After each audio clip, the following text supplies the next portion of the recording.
It's been 2 years since the hurricane, and we often hear President Trump talking about the billions of dollars that have been thrown at the island. We have $91 billion going to Puerto Rico. But the truth of the matter is that a lot of that money is not being seen by the most vulnerable, marginalized communities. And it shows where the priority has really been. The priority's been paying creditors and not been the recovery for Puerto Rico and the recovery for the people of Puerto Rico. What people forget is that before Hurricane Maria, we were already in the midst of a financial and economic crisis on the island. And that's when we got this law, PROMESA, which established a board of 7 unelected officials to basically rule over the island and try to get its $72 billion debt crisis in order. Then Hurricane Maria hits. Hurricane Maria slamming into the island. One official saying the island is destroyed. Officials there predict entire towns will have to be rebuilt. And we have a lot of hedge funds coming in and speculating on the debt, buying it up on pennies on the dollar,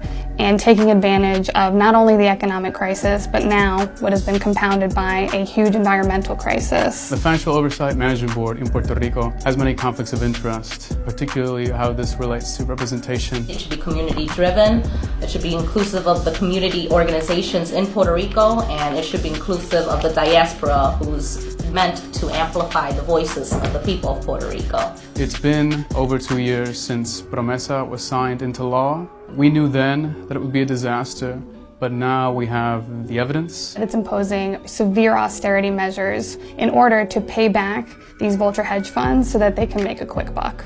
PROMESA and the austerity measures that are being pushed by the financial control boards are spelling the end of public education for Puerto Ricans, which is alarming because public education is the key to creating a professional workforce and the key to building a strong economy on the island. Puerto Ricans, historically, because of our Commonwealth status, we are expected to pay the full amount of taxes, the full amount into Medicaid, Medicare, Social Security Administration, but we only receive, as a people, 1/3 of those benefits. We're asking today for full parity.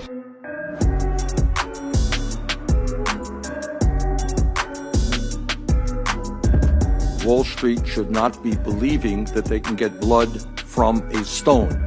When people are suffering and hurting, you cannot continue to squeeze them. We ask for PROMESA to be abolished. We're asking today for full benefits. What we're asking for, is not luxury. We are asking, like we have said, for basic human needs.